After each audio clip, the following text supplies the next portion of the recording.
এই রোবোটিক্সটার প্রয়োজনীয়তা হলো কেন? হিউম্যানলি যেটা পসিবল নয় সেই রকম কিছু স্টেপের জন্য, সেই দক্ষতাটাকে রিচ করার জন্য, নাকি না এটা ওই এআই এর মতনই একটা সাপোর্ট সিস্টেম? আমরা যারা হিউম্যান বিইং আমরাই রোবটকে তৈরি করেছি। রোবট আমাদের সার্জারিগুলোকে আরও প্রিসাইজ করে দিয়েছে। যেটা রোবোটিক হ্যান্ডস করতে পারে সেটা হিউম্যান হ্যান্ডসও করতে পারে। কিন্তু সিঙ্গাপুর বা জাপানের কোনো শহরে বা জার্মানিতে এখানে যে পরিমাণে টেকনোলজি বা টেকনোলজিক্যাল অ্যাডভান্সমেন্ট হয়েছে, তার ছোঁয়া কি কলকাতায় পৌঁছেছে? এখানকার আমরা যারা বাঙালি তাদের মধ্যে একটা প্রবণতা হয়ে গেছে যে আমি দক্ষিণ ভারতে যাব। ব্রেনের প্লাস্টিসিটির জন্য এই রিপিটেটিভ অ্যাকশনসগুলো যেগুলো রোবট বিভিন্ন প্রোগ্রাম দিয়ে পেশেন্টকে দেয়, তার ফলে পেশেন্টের রিকভারি অলমোস্ট নিয়ার নর্মাল সম্ভব। একটা স্ট্রোক হওয়ার পরে নিউরোমেডিসিন কতটা অবধি কন্ট্রোল করতে পারে, বা কিসের পরে বা কি কি হলে সেটা নিউরোসার্জনের আন্ডারে চলে যাচ্ছে? স্ট্রোকের সাথে নিউরোসার্জারির সম্পর্ক কতটা? স্ট্রোকের কোন ক্ষেত্রে নিউরোসার্জারি লাগতে পারে?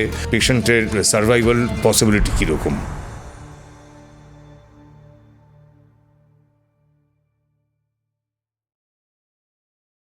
Hello everybody, আমি Siddharth and welcome to one more episode of ILS Hospital's present The Health Factor Show. আমরা সবাই পড়েছি হেড অফিসের বড়বাবু লোকটি বেজায় শান্ত। সত্যি সত্যি হেড অফিস যতদিন শান্ত থাকে ততদিন বোধহয় জীবনে কোনো চাপ নেই। আর হেড অফিস যখন অশান্ত হয়ে পড়ে, আর এই হেড অফিস মানে যদি হয় আমাদের শরীরের যে নার্ভাস সিস্টেম, তার প্রাণ কেন্দ্র আমাদের ব্রেন কিংবা আমাদের স্পাইনাল কর্ড, আর সেখানে যদি প্রয়োজন হয় ছুরি কাঁচি চালানোর, তাহলে ব্যাপারটা কতটা টেনশনের। আমরা আলোচনা করব এইসব নিয়েই consultant neurosurgeon of ILS hospital Dumdum doctor Amitendu শেখরের সাথে। নমস্কার। নমস্কার, ওয়েলকাম আমাদের শোয়ে। আপনাকে পেয়ে আমরা গর্বিত এবং অত্যন্ত তৃপ্ত। আমরা তো সিরিয়াস আলোচনা একটু ঢুকবই, তবে তার আগে আপনার জার্নি অ্যাজ এ নিউরোসার্জন সেটা নিয়ে একটু জানতে চাইব। আমার জার্নি অ্যাজ এ নিউরোসার্জন এই আমার শহর কলকাতাতে শুরু। আজ থেকে প্রায় 25 বছর আগে আমি কলকাতার একটি বেসরকারি নামকরা হাসপাতাল আলিপুরের ওখানে আমি অ্যাজ এ জুনিয়র ডক্টর হিসেবে কাজ করা শুরু করি নিউরোসার্জারি ডিপার্টমেন্টে। আমাকে সবাই তখন বলতো যে ওখানে শুধু পাগল আর যাদের মাথা খারাপ তারাই নিউরোসার্জারিতে কাজ করে। এবং এভাবেই আমার জার্নি শুরু। আমার কনসালট্যান্ট নিউরোসার্জনের টোটাল কেরিয়ার স্প্যান মোর দেন এখন প্রায় 17 থেকে 18 বছর। আমার নিউরোসার্জারির প্রাইমারি এডুকেশন চেন্নাই থেকে, তারপরে চেন্নাইয়ের অ্যাপোলো হাসপাতাল, মণিপাল হাসপাতাল ব্যাঙ্গালোর, তারপরে অমৃতা ইনস্টিটিউট কোচিন, এগুলো জায়গায় আমি ভারতবর্ষে কাজ করেছি অ্যাজ এ কনসালট্যান্ট বা অ্যাজ অ্যান অ্যাসিস্ট্যান্ট প্রফেসর। আর তারপরে আমার কিছুটা স্টিন্ট ফর ট্রেনিং বিদেশে কাটানো, যেমন সিঙ্গাপুর, জাপান আর ইউনাইটেড স্টেটস, কিছুটা ইউরোপের কিছু শহরে, যেখান থেকে আমি অ্যাডভান্স নিউরোসার্জারি ট্রেনিং নিয়েছি under the mentorship of few of the very renowned and world's best neurosurgeon. তাদের মধ্যে একজনের নাম হচ্ছে ডক্টর রবার্ট স্পেজলার, যিনি ইউএসের, প্রফেসর হিরোতোশি সানো, যিনি Japanese neurosurgeon, and professor Nikolai hop, জার্মানির স্টুগার্টের। এরপরে আমি অ্যাজ এ কনসালটেন্ট নিউরোসার্জন কাজ করার সুযোগ পাই মিডল ইস্টে, বাহারিনে। সেখানে আমি বেশ কিছু বছর কাজ করি এবং তারপরে আবার দেশে ফেরাটা ঠিক কলকাতায় নয়, ফেরাটা হয় আমার উত্তর ভারতে।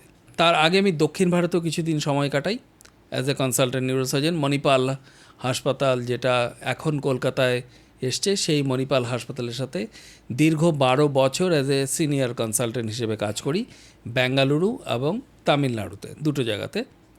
আর তারপরে আমি গিয়ে পশ্চিম ভারত, উদয়পুর যেটা একটা শহর, রাজস্থানের একটা শহর, সেখানে ফোর্টিস হাসপাতালের সাথে জড়িত হই। এবং আজ প্রায় 1 মাস হলো আমি কলকাতায় আবার নিজের দেশে পা রেখেছি। 1 মাস, মাত্র 1 মাস? মাত্র 1 মাস হলো। এই দীর্ঘ অভিজ্ঞতার ঝুড়ি, হ্যাঁ, আমাদের দেশের এতগুলো শহর, পৃথিবীর এতগুলো জায়গা, শহর, সেগুলো থেকে ঘুরে ফাইনালি কলকাতায় এলেন। ফাইনালি কলকাতায় এলাম। আরেকটা খুব ইন্টারেস্টিং তথ্য রয়েছে ডাক্তারবাবু সম্পর্কে। আমি ইন্ট্রোডিউস করার সময় নাম বললাম ডক্টর অমিতেন্দু শেখর, কিন্তু এটাই কিন্তু ওনার পূর্ণ নাম নয়। জন্মসূত্রে ওনার নাম হয়েছিল অমিতেন্দু শেখর দাশগুপ্ত। কিন্তু এবার বাকিটা আপনি বলুন। হ্যাঁ, কিন্তু যেটা হলো যে ছোটোবেলায় যখন বাচ্চা হিসেবে যখন আমরা স্কুলে যাই, তখন টের পেলাম যে আমার নামটা অমিতেন্দু শেখর।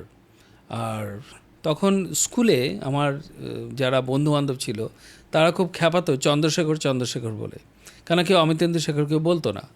খুব রাগ হতো। তারপর একদিন বাড়িতে এসে বাবাকে প্রশ্ন করলাম বা মাকে প্রশ্ন করলাম যে আমার নামটার পেছনে, সবার নামের পেছনে হয় গাঙ্গুলি আছে বা দাস আছে বা সিনহা আছে, আমার নামের পেছনে কিছু নেই কেন? তখন আমার বাবা আমাকে ডেকে বললেন যে নিজের পদবিটা শুধু পাওয়া, নিজের কাজটা অর্জন করা। আহা, তো কাজটিকে অর্জন করো, সবাই তোমাকে এই নামেই চিনবে। তো সেভাবেই হলো ব্যাপারটা। ফ্যান্টাস্টিক। এই যে বাবা নিজেই বলছেন যে ফ্যামিলি নেমটাকে কন্টিনিউ করার এসেনশিয়াল নয়, কারণ ফ্যামিলি নেম একটা পরিচয়, কিন্তু ফাইনালি বোধহয় নিজের কাজ দিয়েই নিজের পরিচয়। এবং সেই স্বাক্ষর উনি রেখেছেন, বাবার সেই ভাবনা, সেই দর্শন উনি বোধহয় জীবন দিয়ে সেটা পালন করেছেন এবং করে চলেছেন। নিউরোসার্জারি এই কথাটা শুনলেই সাধারণ মানুষের মধ্যে একটা ভীতির সঞ্চার হয়। ওরে বাবা, সে তো বড় বড় অপারেশন, হ্যাঁ, তাতে কি বাঁচবো না, শরীরের কি ক্ষতি হবে কি ক্ষতি হবে না। এই যে একটা গ্যাপ রয়েছে আপনাদের পয়েন্ট অফ ভিউ থেকে এবং পেশেন্টের পয়েন্ট অফ ভিউ থেকে, এটা নিয়ে কি বলবেন বা এটাকে কি করে পেরোনো যায়? আমি একটা ছোট্ট উদাহরণ দিয়ে বলছি। যখন রাইট ব্রাদার্স প্লেন চালানো শুরু করে, সেই সময়ে অনেকভাবে অনেক অ্যাক্সিডেন্ট হয়েছে। ইভেন যদি আমরা দেখি কনকর্ড বলে একটা প্লেন শুরু হয়েছিল, যেটা নিউ ইয়র্ক আর লন্ডনের মাঝখানে চলতো, সেটাও ক্র্যাশ হলো। ক্র্যাশ হওয়ার পরে কনকর্ড প্লেনটা বন্ধ করে দেওয়া হলো। কিন্তু আমরা যখন প্লেনে উঠি আজকের দিনে, আমরা কি কোনো সময় ভাবি যে আমাদের প্লেনটা ক্র্যাশ হতে পারে? ভাবি না। তার কারণ হচ্ছে প্লেনে চড়াটা যেরকম রুটিন হয়ে গেছে, নিউরো সার্জারিটাও একদম একেবারেই রুটিন। নিউরো সার্জারি ব্রেনের এবং স্পাইনাল কর্ডের যে সার্জারি, সেটা নিয়ে নিশ্চয়ই ভাবনা চিন্তাটা আমার মতে ডাক্তারদের মধ্যে থাকাটা বেটার। কেননা আমরা ডাক্তার হিসেবে যদি বেশি ভাবি, তাহলে তো পেশেন্টকে বেশি ভাবতে হবে না। তার কারণটা হচ্ছে আমরা তখন পেশেন্টকে বোঝাতে পারি যে আপনার ভয়ের কিছু নেই। যেটা পেশেন্ট শুনতে, রুগীরা আমাদের থেকেই শুনতে পছন্দ করেন যে আপনার ভয়ের কিছু নেই। যেটা আমরা পাইলট থেকে শুনতে পছন্দ করি যখন প্লেন টার্বুলেন্সে পড়ে, যে ভয়ের কিছু নেই, আমরা চেষ্টা করছি ল্যান্ড করানোর। তো নিউরোসার্জারি ব্যাপারটা আমি সেই পার্সপেক্টিভেই দেখার চেষ্টা করি। হ্যাঁ, তাহলে আধুনিক বিজ্ঞান সেটা সেটা তো আপনাদের একটা অস্ত্র অন্যতম। আজকের নিউরোসার্জারি এমন একটা পর্যায়ে পৌঁছেছে যেখানে বলা হয় যে কি হতে চলেছে পেশেন্টের অপারেশনের পরে, সেটা অপারেশনের আগেই বলে দেওয়া সম্ভব। বৈজ্ঞানিকভাবে সেই তথ্যগুলোকে প্রমাণ করা সম্ভব, এবং সেই প্রমাণিত তথ্যের ওপরে যে চিকিৎসা শাস্ত্র যেটা দাঁড়িয়ে আছে, সেভাবে পেশেন্টের বাড়ির লোককেও, যেটাকে আমরা বলা হয় ভার্চুয়াল রিয়েলিটি, ওটা দিয়ে পেশেন্টের বাড়ির লোককেও আজকালকার ডাক্তাররা কমপ্লিটলি বুঝিয়ে দিতে পারেন যে এই অপারেশনটা উনি করবেন কিভাবে, এবং লেয়ার বাই লেয়ার পেশেন্টের বাড়ির লোক থ্রু এ ভিজুয়াল সিস্টেম পুরো ব্রেনটাকে কিভাবে অপারেশন করা হয় সেটাও দেখা সম্ভব। তার ফলে এই যে বিশ্বাসের যে গ্যাপটা, সেটা অনেকটা কমে এসছে। 1 নম্বর, সেটা হচ্ছে পেশেন্টের বাড়ির লোক, রুগী বা ডাক্তারের মাঝখানে যেটা কমিউনিকেশন, সেটাকে ইমপ্রুভ করেছে। সার্জারির সময়েও কিছু কিছু জিনিস, নিউরো সার্জারি হচ্ছে একটা হাইটেক অপারেশন রুম, যেখানে পেশেন্টের মুভমেন্ট থেকে শুরু করে পেশেন্ট যখন অ্যানেস্থেসিয়ার ভেতরে আছে, যে সময়টা আমরা বলা হয় যদি ফ্লাইট পিরিয়ড যেটাকে আমরা বলি প্লেনের সময়, সেই সময় যে ডাক্তার এবং যে যন্ত্রপাতি, যে ইকুইপমেন্টস আছে, তারা একে অপরের মধ্যে কমিউনিকেশনস মেনটেন করতে থাকে। যেমন যখন আমরা প্লেনে চলি, আমরা পাইলটের কথোপকথন শুনতে পাই না, কিন্তু পাইলট এয়ার ট্রাফিক কন্ট্রোলের সাথে সবসময় কথা বলতে থাকেন। তো সিমিলারলি ওভাবেই এই পুরো অপারেশন সিস্টেমটা গাইডেড আছে using neuro navigation, using Intra operative monitoring system এবং ইউজিং আর্টিফিশিয়াল ইন্টেলিজেন্স। সেই জন্য নিউরোসার্জারির যে ভয়ের যে ব্যাপারটা, অনেকটা রাইট ব্রাদার যখন শুরু করেছিল প্লেন চালানো, আর আজকের দিনে যখন আমরা ট্রান্স আটলান্টিক ট্রান্সকন্টিনেন্টাল প্লেনে যাই, ব্যাপারটা সেরকম স্টেজে দাঁড়িয়ে আছে। বেশ, তাহলে এই এআই এর কথা বললেন, আপনি ন্যাভিগেশনের কথা বললেন, তাহলে এর সাথে যোগ হচ্ছে রোবোটিক্স। এই রোবোটিক্সটার প্রয়োজনীয়তা হলো কেন? এটা কি হিউম্যানলি যেটা পসিবল নয় সেই রকম কিছু স্টেপের জন্য, সেই দক্ষতাটাকে রিচ করার জন্য, নাকি না এটা ওই এআই এর মতনই একটা সাপোর্ট সিস্টেম? রোবট এমন একটা ব্যাপার, আমরা যারা হিউম্যান বিইং আমরাই রোবটকে তৈরি করেছি। Robot is not an alternative but it is an association. আচ্ছা, রোবট আমাদের সার্জারিগুলোকে আরও প্রিসাইজ করে দিয়েছে। যেটা রোবোটিক হ্যান্ডস করতে পারে সেটা হিউম্যান হ্যান্ডসও করতে পারে, কিন্তু রোবোটিক হ্যান্ডের যেটা এক্সট্রা যেটা আমরা গেইন করি সেটা হচ্ছে কি প্রেসিশনটাকে আরও বাড়িয়ে দেয়, কিন্তু রোবোটিক হ্যান্ডটাকে চালায় হিউম্যান হ্যান্ড। এবার অসুবিধাটা হচ্ছে যে যদি রোবট কোনো সময় ফেইল করে তাহলে হিউম্যান হ্যান্ড টেক ওভার করতে পারে, ঠিক। কিন্তু যদি হিউম্যান হ্যান্ড ফেইল করে তাহলে কিন্তু রোবট ওটাকে কারেক্ট করতে পারবে না। তখন গডস হ্যান্ড। না, সেই জন্যই হচ্ছে যে সায়েন্স টেকনোলজি সব কিছুর অ্যামালগামেশন যদি থাকে তখন ইয়েস, আজকের দিনে gods is basically artificial intelligence. Yuval Noah হারারির যদি আপনারা বইটা পড়ে থাকেন, যেখানে একটা বই উনি লিখেছেন বাই নেম নেক্সাস, তার আগে a brief history of mankind, যিনি একজন সোশ্যাল সায়েন্টিস্ট, ইসরায়েলের লেখক, ওখানে দেখা যাচ্ছে যে আর্টিফিশিয়াল ইন্টেলিজেন্স হয়তো আমাদেরকে আলটিমেটলি টেক ওভার করে নেবে এবং ভগবান হিসেবে হয়তো আমাদেরকে গাইড করবে। তো নিশ্চয়ই আমরা যারা ভগবানে বিশ্বাস করি, আমিও ডিপলি কানেক্টেড ভগবান বলে যে জিনিসটার সাথে। তবে আপনি যেটা বলছেন যে আপনারা যদি না করেন তাহলে ভগবানের হাত, হ্যাঁ, সেই জিনিসটাকে ভগবানের হাতটা যেন ভালোর জন্য থাকে, যাতে বিপদে পড়ে ভগবানকে ডাকতে না হয়, তার জন্যই এই আর্টিফিশিয়াল ইন্টেলিজেন্স অ্যান্ড সব টেকনোলজি আমাদেরকে হেল্প হয়েছে। নিশ্চয়ই। তাহলে আমি বলবো যে মানে নিউরোসার্জারি এমন একটা মেডিকেল স্ট্রিম যেটার অ্যাডভান্সমেন্ট অন্যান্য স্ট্রিমের চেয়ে হয়তো বেশি হয়েছে, অনেক বেশি। গত 10 বছরে নিউরোসার্জারি এমন একটা পজিশনে চলে গেছে, এত রিসার্চ চলছে, শুধু অপারেশন রিলেটেড নয়, অপারেশনের আগে এবং অপারেশনের পরে। যেমন ধরুন কোনো পেশেন্টের অপারেশন করার আগে তার যে অ্যাসেসমেন্ট, তার ধরুন হাত পায়ে যদি কোনো অসুবিধে থাকে, সেগুলো আজকাল রোবোটিক অ্যাসেসমেন্ট সম্ভব। রোবট দিয়ে এই পেশেন্টগুলোকে অ্যাসেস করা সম্ভব, একটা প্রেডিকশন করা সম্ভব। আবার অপারেশনের পরে এমন কিছু রোবোটিক এক্সোস্কেলিটন আছে, ধরুন কারোর হাত পা প্যারালাইসিস হয়ে গেছে, তাকে কমপ্লিটলি হাঁটানো সম্ভব, এবং আবার সেই ব্রেন দিয়েই, মানে ব্রেনের প্লাস্টিসিটি দিয়েই তাদেরকে আবার অলমোস্ট নর্মাল বা নিয়ার নর্মালে ফিরিয়ে আনা সম্ভব। আচ্ছা, সেটাকেই বলা হয় নিউরো রিহ্যাবিলিটেশন, যেটাতে আমি খুব ডিপলি ইন্টারেস্টেড, এবং আমিও একটা চেষ্টা করছি যাতে কলকাতাতে শুধু নিউরো সার্জন গাইডেড নিউরো রিহ্যাবিলিটেশনে কিছু যদি করা যেতে পারে। এছাড়া আরেকটা জিনিস যেটা আজকালকার মডার্ন নিউরোসার্জারিতে খুব বেশিভাবে প্রভাব ফেলছে, সেটা হচ্ছে প্রিভেন্টিভ নিউরোলজি, যেটাকে বলা হয় যে আমরা এই অসুখগুলো যাতে না হয় সেটা যদি করতে পারি তাহলে হয়তো যারা অসুস্থ তাদেরকেও ভালোভাবে চিকিৎসা করতে পারবো, আর যে ট্রিটমেন্ট বার্ডেন সেটাকেও হয়তো অনেকটা কম করে দিতে পারবো। তো প্রিভেন্টিভ নিউরোলজির মধ্যে একটা জিনিস হচ্ছে লাইফস্টাইল মেডিসিন, প্রিভেন্টিভ মেডিসিন। যেমন ধরুন কারোর যদি হাইপারটেনশন থাকে, সুগার থাকে, সেগুলোকে যদি প্রিভেন্টিভ মেডিসিন থেকে আগের থেকেই কিওর করে দেওয়া হয় বা কন্ট্রোল করে দেওয়া হয়, তাদের হয়তো স্ট্রোকই হবে না। So stroke prevention.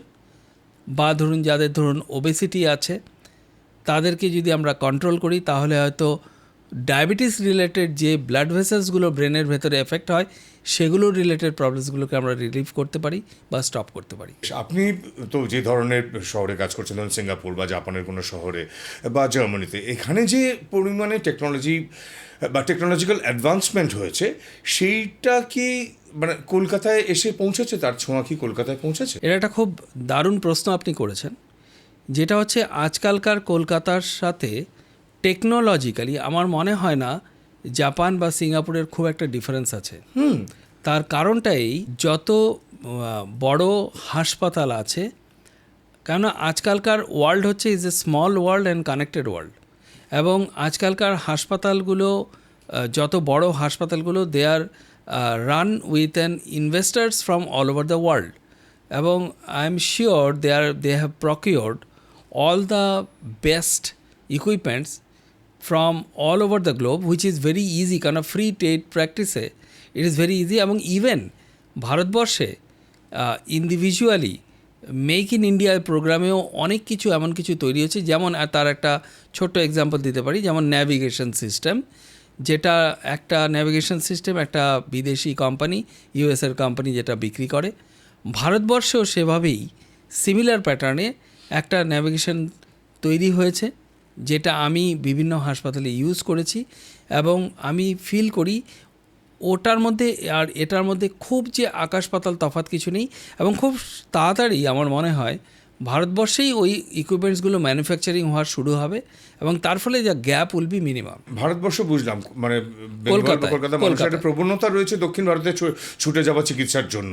তাহলে কি মানে আমাদের কলকাতায় কি নিউরো সার্জারি সেই জায়গায় পৌঁছেছে যে কলকাতাতেই হবে বা বেঙ্গলেই হবে?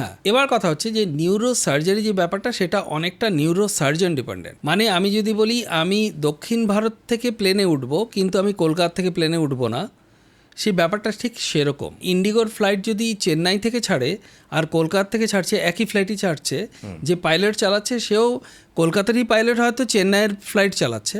তো সেভাবে নিউরো সার্জারিতে দেখতে গেলে কলকাতার ডাক্তাররাও অনেকটাই সক্ষম, অনেকটাই ট্রেন, কেন অধিকাংশ ডাক্তারই যারা কলকাতাতে এখন সিনিয়র লেভেলে প্র্যাকটিস করছেন, ওনারা কলকাতায় ট্রেন হয়েছেন বা বাইরের থেকে ট্রেন হয়ে কলকাতায় এসছেন। তো সেজন্য সেটা নিয়ে আমার কোনো সন্দেহ নেই যে কলকাতার ডাক্তাররা ইজ অ্যাট পার। এটা একটা ব্যাপার যেটা আমাদের এখানকার আমরা যারা বাঙালি, তাদের মধ্যে একটা প্রবণতা হয়ে গেছে যে আমি দক্ষিণ ভারতে যাব। হয়তো দক্ষিণ ভারতের ডাক্তাররাও ভালো, ওনারাও ভালো, কারণ আমি নিজে দক্ষিণ ভারতে এত বছর কাটিয়েছি। ওনারাও খুব কেয়ারফুল পেশেন্টের সম্বন্ধে, এখানকার ডাক্তাররাও কেয়ারফুল। এবার কিছু কিছু ব্যাপার যেগুলো পার্সোনাল এক্সপিরিয়েন্স, সেটাকে আমার মনে হয় না আমরা ওটাকে গ্রসলি কোনো একটা ওপিনিয়নে যেতে পারি। বেশ, তাহলে বুঝতেই পারছেন যে কলকাতা কিন্তু সারা পৃথিবীর মানচিত্রের তুলনায় বা ভারতবর্ষের বাদবাকি অংশের মানচিত্রের তুলনায় অন্তত নিউরোসার্জারি প্রসঙ্গে খুব একটা পিছিয়ে নেই। তাই নিউরোসার্জারি এই শব্দটা শুনলেই ভীত হবেন না, আমি বাঁচবো কি মরবো বা আমার কি বিরাট ক্ষতি হয়ে যাবে এরকম কোনো আশঙ্কিত হবেন না। তাহলে আমাদের দর্শকদের পয়েন্ট অফ ভিউ থেকে বলি যে আপনি যে ধরনের কেস করেন তার মধ্যে what are the commonest ones? Most common case যেটা আজকের দিনে আমরা দেখি সেটা হচ্ছে স্ট্রোক রিলেটেড প্রবলেম আর স্পাইন রিলেটেড প্রবলেম, যেটা মেনলি ব্রেইন হেমারেজ বা স্পাইন প্রবলেম। প্যারালাইসিস দুটোর থেকেই আসতে পারে, brain and spine. Parkinson's disease এটা একটা জিনিস। এছাড়া কিছু ক্ষেত্রে ব্রেন টিউমার বা স্পাইনাল কর্ডের টিউমার, কিছু ক্ষেত্রে এপিলেপসি, এটা একটা মেজর পার্ট যেটা আমাদের ট্রিটমেন্ট প্যাটার্নে আসে নিউরোসার্জারিতে। যখন কোনো ওষুধ কাজ করে না তখন সার্জিক্যাল কারেকশনস, পার্কিনসন্স আর এপিলেপসি, এগুলো মেইনলি, এগুলো শুধুমাত্র নিউরো মেডিসিনের অন্তর্ভুক্ত না। 15% কেস এপিলেপসির are treatable with surgery, maybe 10 to 15% পার্কিনসন্সের patient are also treatable with surgery. Stroke, এটা বোধহয় মানে আমাদের সাধারণ মানুষের সবচেয়ে কাছাকাছি বা নোন শব্দ। এই স্ট্রোকের সাথে নিউরোসার্জারির সম্পর্ক কতটা, মানে স্ট্রোকের কোন ক্ষেত্রে নিউরোসার্জারি লাগতে পারে বা সেক্ষেত্রে সেই অপারেশনটা কতটা সিরিয়াস, পেশেন্টের সার্ভাইভাল পসিবিলিটি কীরকম? স্ট্রোক মানেই যে শুধু বয়স্কদের হয় সেরকম নয়, বাচ্চাদেরও স্ট্রোক হয়। বাচ্চাদের স্ট্রোকের ক্ষেত্রে নিউরোসার্জারির রোল খুব বেশি। তার কারণ হচ্ছে বাচ্চাদের যে রক্তের যে নলিগুলো সেগুলো ঠিকমতো ম্যাচিওর না হওয়ার ফলে স্ট্রোক হয়, যেটাকে অনেক সময় বলা হয় মোয়া ডিজিজ। কিছু ক্ষেত্রে বাচ্চাদের আর্লি স্ট্রোকগুলোকে প্রিভেন্ট করা যেতে পারে, কিছু ক্ষেত্রে সেখানে বাইপাস সার্জারির একটা রোল আছে বাচ্চাদের ক্ষেত্রে। অ্যানিউরিজম বা এরকম ক্ষেত্রে, বাচ্চাদের ক্ষেত্রে খুব বেশি, হ্যাঁ, বাচ্চাদের ক্ষেত্রে খুব বেশি অ্যানিউরিজম এই জন্য দেখা যায় না, কেন ওই রক্তের যে টিউবসগুলো ওগুলো অনেক লম্বা সময় ধরে রক্তের ওই স্ট্রেসে ওরা থাকে না। সেই জন্য বাচ্চাদের ক্ষেত্রে মেনলি যেটা দেখা যায় হয় হেমারেজ হয় ব্রেনে, কেননা টিউবগুলো যেহেতু ডেভেলপ হয়নি তার ফলে ফেটে যায়, বা হয়তো ইনফার্ক্ট মানে যেটাকে আমরা বলি যে একটা জায়গায় ব্লাড সাপ্লাই বন্ধ হয়ে যাওয়া। তো এটাই হচ্ছে স্পেকট্রাম অফ দি মোয়ামোয়া ডিজিজ। এছাড়া বাচ্চাদের ক্ষেত্রে এভি ম্যালফরমেশনস হতে পারে, যেগুলো কনজেনিটাল, যেগুলো জন্মগতভাবে, তো সেগুলোকে কারেকশনসের জন্য, যেগুলো সব কিছুই প্রেজেন্ট অ্যাজ এ স্ট্রোক, সেটাই হতে পারে। বয়স্কদের ক্ষেত্রে স্ট্রোকের রোল অ্যাজ এ নিউরোসার্জন সেটা হচ্ছে এমার্জেন্সি। এমার্জেন্সিতে যদি কোনো ব্রেনের ভেতরে হেমারেজ হয়, সেটাকে যদি ব্রেনের ওপরে খুব বেশি চাপ তৈরি হয়, সেই চাপটাকে রিলিজ করার জন্য নিউরোসার্জনদের রোল আছে। এছাড়া যদি ব্রেনের ভেতরে স্ট্রোক হয়ে যেখানে রক্তের যে ফ্লোটা সেটা যদি বন্ধ হয়ে যায়, এবং সেই বন্ধ হওয়ার ফলে ব্রেনে যখন সোয়েলিং আসা শুরু হয়, সেই সোয়েলিংকে কন্টেন করার জন্যই নিউরোসার্জনদের রোল আছে, which is an emergency procedure in stroke. তো এমার্জেন্সি প্রসিডিওর মানে এই স্ট্রোকটা হওয়ার কতক্ষণের মধ্যে? দুভাবে স্ট্রোক হতে পারে। যদি হেমারেজ হয়, হেমারেজের সাইজের ওপরে, হেমারেজটা কতটা ব্রেনকে পুশ করছে তার উপরে নিউরোসার্জারির ইন্টারভেনশন ডিপেন্ড করে। অনেক ক্ষেত্রে সেটা এমার্জেন্সি হতে পারে, অনেক ক্ষেত্রে একটু সেমি এমার্জেন্সিও হতে পারে। রক্তের যে টিউবগুলো ওগুলো বন্ধ হয়ে গিয়ে যেটাকে আমরা বলি ইনফার্কশন, সেটাতে যদি ব্রেনটা একটা হাফ কমপ্লিটলি নষ্ট হয়ে যায় বা একটা হাফে কমপ্লিটলি ব্লাড সাপ্লাই বন্ধ হয়ে যায়, বড় জোন, এবং সেক্ষেত্রে ডান দিক বা বাঁ দিক তার উপরে ডিপেন্ড করে। যদি বাদিকে হয় সেক্ষেত্রে রিকভারির চান্স যেহেতু খুব বেশি থাকে না, শুধু জাস্ট প্রাণটা বাঁচিয়ে রাখার জন্যই সার্জারির রোল থাকে। ডিপেন্ড করছে যে ব্রেনটা কতটা র্যাপিডলি সোয়েল করছে তার উপরে স্ট্রোকের সার্জারির রোল। আপনি বললেন যে বাঁদিক হলে, হ্যাঁ, বাদিক হলে সার্ভাইভাল হবে, কিন্তু বেসিক্যালি ব্যাপারটা হচ্ছে এটা অনেকগুলো স্টাডি বা অনেক কিছু করে যেটা দেখা গেছে যে quality of life is a major factor in stroke recovery. তার মধ্যে সার্জারি এমন একটা সিচুয়েশন যে সার্জারি যদি পেশেন্টের স্পিচকে ফেরত দিতে না পারে, পেশেন্টের প্যারালাইসিসকে ফেরত দিতে না পারে, তাহলে এই সার্জারির করার কোনো উচিত। 2 নম্বর হচ্ছে পেশেন্টের জেনারেল কন্ডিশন যদি খারাপ থাকে, সার্জারি করে পেশেন্টকে আরও বেশি করে কমপ্লিকেশনসের দিকে ঠেলে দেওয়ার থেকে কিছু কিছু গাইডলাইন্স আছে যেগুলো বলে যে better to wait and watch policy. হাত পা এবং স্পিচের রিকভারির জন্য আজকালকার যেটা টেকনোলজিক্যাল অ্যাডভান্সমেন্ট হচ্ছে সেটাকে বলা হয় নিউরো রিহ্যাবিলিটেশন। ভার্চুয়াল রিয়েলিটি দিয়ে পেশেন্টকে রোবটের সাহায্যে চালানো সম্ভব হয় অপারেশন হওয়া বা না হওয়ার পরে। এবং অনেক ক্ষেত্রে ব্রেনের প্লাস্টিসিটির জন্য এই রিপিটেটিভ অ্যাকশনসগুলো যেগুলো রোবট বিভিন্ন প্রোগ্রাম দিয়ে পেশেন্টকে দেয়, তার ফলে পেশেন্টের রিকভারি বেশ অনেক ক্ষেত্রেই অলমোস্ট নিয়ার নর্মাল সম্ভব।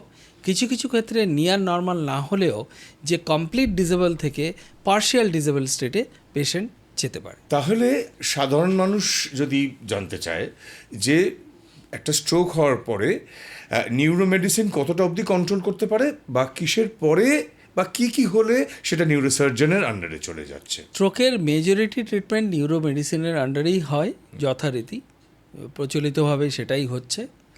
শুধু সিলেক্টেড পেশেন্টে যেখানে সার্জারির দরকার হয় সেক্ষেত্রেই নিউরোসার্জারির রোল আসে, এবং সিলেক্টিভ সার্কামস্টেন্সে সবসময় সার্জারির দরকার হলেই যে সার্জারি করা সম্ভব সেই পেশেন্টে হয়তো নাও হতে পারে। পেশেন্টের জেনারেল কন্ডিশনের ওপরে ডিপেন্ড করে, তার বয়স, হাইপারটেনসিভ সিচুয়েশন, তার সুগার আছে কিনা ইত্যাদি, প্লাস অনেক কিছু, কতটা জোন এফেক্টেড হয়েছে, প্লাস হচ্ছে ক্লিনিক্যাল প্যারামিটার, যেটাকে আমরা দেখি যে পেশেন্টের জ্ঞানটা কতটা আছে, কতটা উনি হাত পা নাড়াতে পারছেন, উনি ভেন্টিলেটরে আছেন না নেই, ওনার এই অপারেশনের পরে বাঁচার সম্ভাবনাটা কতটা, তার উপরে ডিপেন্ড করে নিউরোসার্জারির ডিসিশন। আমরা ব্রেন থেকে একটু স্পাইনটা ছুঁয়ে যাব, আমাদের সময় পেরিয়ে যাচ্ছে, এটা একটা লিমিটেশন আমাদের। স্পাইনের ক্ষেত্রে কি কমনেস্ট কেসেস? স্পাইনের ক্ষেত্রে আমি যেটা মেইনলি দেখি সেটা হচ্ছে কোমরে ব্যথা। এটা একটা খুব কমন প্রবলেম। সব কোমরে ব্যথার জন্যই যে অপারেশন দরকার সেটাও নয়। আর আমি যে অপারেশনগুলো করি স্পাইনের ক্ষেত্রে, সেটা ঘাড়ের, কোমরের বা পিঠের, সেটাকে আমি বলি মিনিমালি ইনভেসিভ স্পাইন সার্জারি। ওপর থেকে শুধু কেটে না কেটে পুরোটা খুলে অপারেশন করা হয়, যেক্ষেত্রে ছোট ছোট ফুটোর মাঝখান দিয়ে ক্যামেরা ঢুকিয়ে, যেটাকে বলা হয় এন্ডোস্কোপিক স্পাইন সার্জারি, ওটা দিয়ে অপারেশন করা যেতে পারে। বা যেটা হচ্ছে মিনিমালি ইনভেসিভ ছোট ছোট তারের মাঝখান দিয়ে পেশেন্টের স্পাইনকে স্টেবিলাইজ করা যেতে পারে। এক্ষেত্রে ব্লাড লসের কোনো সম্ভাবনা থাকে না। এক্ষেত্রে প্যারালাইসিস হওয়ার কোনো সম্ভাবনা থাকলেও সেটাকে অনেকভাবে রিডিউস করা যেতে পারে ইউজিং নিউরো মনিটরিং সিস্টেম অপারেশনের সময়। এবং যেহেতু এই অপারেশনটা ডিউরেশনটা খুব ছোট হয়ে যায়, তার ফলে পেশেন্টের রিকভারি তাড়াতাড়ি হয় আচ্ছা। এবং পেশেন্টকে আমরা মোটামুটিভাবে 24 থেকে 48 আওয়ার্সের মধ্যে বাড়িতে ছেড়েও দিতে পারি। স্পাইন সার্জারির ক্ষেত্রে কি অর্থোপেডিশিয়ানের কোনো ভূমিকা থাকে? এটা কি কোনোভাবে কোল্যাব করে নিশ্চয়ই। হয়? ব্যাপারটা হচ্ছে যে স্পাইন এমন একটা ব্যাপার, সেটা বুঝলেই আমাদের মনে হয় স্পাইন মানে শুধু হাড়। স্পাইনের ভেতরে মেরুদণ্ড থাকে, যেটা হচ্ছে মেইন স্পাইন সার্জারির মেইন স্তম্ভ, যেটার উপরে স্পাইনটা দাঁড়িয়ে আছে। এবার মেরুদণ্ড মানে নার্ভ এবং হাড়, এই দুটোর সংমিশ্রণেই হচ্ছে স্পাইন সার্জারি। হাড়ের যদি কিছু অসুবিধে থাকে সেটা অর্থোপেডিশিয়ানরা জেনারেলি দেখে থাকেন। নিউরোসার্জনরা যেটা দেখেন একটাই তফাৎ, সেটা হচ্ছে হাড় এবং নার্ভের মাঝখানে যে জায়গাটা, সেটা নিউরোসার্জনের এরিয়াতে আসে। তো সেজন্য অনেক ক্ষেত্রে নিউরোসার্জনরা মিনিমালি ইনভেসিভ স্পাইন সার্জারি করেন, অর্থোপেডিশিয়ানরাও করেন। এবং যেহেতু মাইক্রোস্কোপ এন্ডোস্কোপ এই দুটো জিনিসই আছে, দুটো দিয়ে করা সম্ভব। ধরুন স্লিপ ডিস্ক। হ্যাঁ। স্লিপ ডিস্ক তো মানে প্রাথমিকভাবে হাড়ের অসুখ, কিন্তু তার রেজাল্টেন্ট হচ্ছে নার্ভের সমস্যা। আমি একটু অন্যভাবে ভাবি ব্যাপারটাকে। ডিস্ক মানে হচ্ছে একটা কুশন, স্লিপড মানে হচ্ছে ওটা স্লিপ করে গেছে। ওটা স্লিপ করে দুটো হাড়ের মাঝখান থেকে ওটা গিয়ে নার্ভের ওপরে চেপে দিয়েছে। এই স্লিপ ডিস্কের অপারেশন অনেক ধরনের অপারেশন হয়। কিছু ক্ষেত্রে শুধু ডিস্ক যেটা বেরিয়ে গেছে সেটাকে বার করে দেওয়া, যাতে নার্ভের ওপরে চাপ কমে যায়। কিছু ক্ষেত্রে পেছনের যে হাড়গুলো থাকে, যেটা ওই জায়গাটাকে আরও চেপে দিয়েছে, শুধু হাড়গুলোকে বের করে দেওয়া, যার ফলে নার্ভের ওপরে চাপ কমে যেতে পারে। কিছু ক্ষেত্রে হাড় এবং নার্ভ দুটোকেই না ছুঁয়ে শুধু ডিস্কটাকে বের করে ডিস্কটাকে রিপ্লেস করে দেওয়া এবং হাড়গুলোকে পেছন থেকে কিছু স্ক্রু আর রডের মাঝখান দিয়ে ওটাকে স্ট্রেনদেন করে দেওয়া, এটা হচ্ছে মিনিমালি ইনভেসিভ সার্জারি। এতগুলো অপশন স্লিপ ডিস্কে আছে। দিস স্টেপস আর বিং, এই যে স্ক্রু দিয়ে হাড়গুলোকে স্টেবিলাইজ করে দেওয়া, is this the job of a neurosurgeon or this the job of an orthopaedic surgeon? Actually both can do it, depends on the training. নিউরোসার্জনদের advancement এটাই যে নিউরোসার্জনরা more accustomed with the magnifications using the microscope, যেটা অধিকাংশ ক্ষেত্রে orthopaedic সার্জনদের খুব একটা ইউজে আসে না। আচ্ছা। তার ফলে we are in a much more advantage যে আমরা আরও বেশি নার্ভটাকে কাছের থেকে দেখতে পারি বা ছুঁতে পারি। অনেকগুলো ইনফরমেশন যেগুলো আমাদের জীবনে অত্যন্ত প্রয়োজনীয় হয়ে পড়বে, আমাদের জীবনে হোক কিংবা আমাদের প্রিয়জনের জীবনে হোক, তেমন কিছু ইনফরমেশন আমরা পেলাম।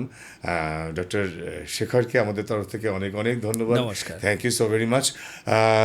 আমাদের আলোচনা প্রায় শেষ, কিন্তু আমরা অন আ লাইটার নোট একটু শেষ করি। আমরা একটু পার্সোনাল দু একটা প্রশ্ন একটু র্যাপিড ফায়ারের মতন করে জিজ্ঞেস করার ইচ্ছে আছে।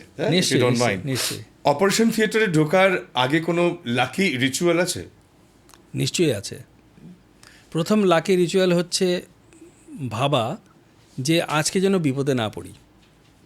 অ্যান্ড বিপদে না পড়ার জন্য প্রথম রিচুয়াল যেটা আমি নিজস্ব করি, সেটা হচ্ছে সব কিছু কনফার্ম হলেও নিজে গিয়ে একবার পেশেন্ট ইমেজিং এগুলোকে কনফার্ম করি এবং ভাবি যে কোনো কিছুই যেন আমাকে পার্টার্ব না করে আজকে এই পেশেন্টটিকে রিকভারির দিকে নিয়ে যাওয়ার জন্য। ডিউটির সময় প্রয়োজন হলে চা খান না কফি খান? আমি চাটাই পছন্দ করি। বেসিক্যালি চা কি করে, আমাদেরকে একটু কাম করে দেয়, কফি স্টিমুলেট করে। তো সেভাবে যদি একটু লাল চা বা একটু ক্যামোমিল টি এগুলো হয়, তাহলে কামনেসটা বজায় থাকে। বেশ। একদিন পুরো ছুটি পেলে কি করবেন? বাংলা গান শুনবো আর বই পড়বো। আচ্ছা। ফ্রি টাইম পেলে কি করেন? ফিল্ম দেখেন, সিরিজ দেখেন? সাইক্লিং করি। আচ্ছা আচ্ছা। এটা কি বিদেশে থাকার প্রভাব? কারণ বিদেশে দেখেছি যে ওরা রিল্যাক্স করার জন্য সাইক্লিং করে। বিদেশে থাকার প্রভাব নয়, আসলে যে শহরে আমি এতদিন ছিলাম সেটা এতটাই প্যানোরামিক শহর, উদয়পুর, রাজস্থান। তো সেখানে সাইকেল চালানোর মানে এক কথায় অপশনটা খুব ওপেন। তো সেই জন্য সাইকেল নিয়ে বেরিয়ে পড়ি, কিছুটা সাইক্লিং করে আসি, নিজের সাথে সময় কাটাই। বাহ। তাহলে ফাইনালি আমাদের অডিয়েন্সের জন্য কিছু বলুন। অডিয়েন্সের জন্য আমার এটাই বলার আছে যে সুস্থ থাকুন, ভালো থাকুন, ভালো করে বাঁচুন, ভয় ছেড়ে বাঁচুন। Thank you so very much doctor Amitendu Shekhar Dasgupta, না উনি একদম ছোটবেলা থেকেই সেটা বাদ দিয়ে রয়েছেন, কনসালটেন্ট নিউরোসার্জন, আইএলএস হসপিটাল। ওনার সাথে আমরা আলাপচারিতা করলাম, যে যা যা ইনফরমেশন পেলাম আমাদের প্রত্যেকের জন্য অত্যন্ত গুরুত্বপূর্ণ এবং প্রয়োজনীয়। Thank you so very much for joining. Thank you, নমস্কার।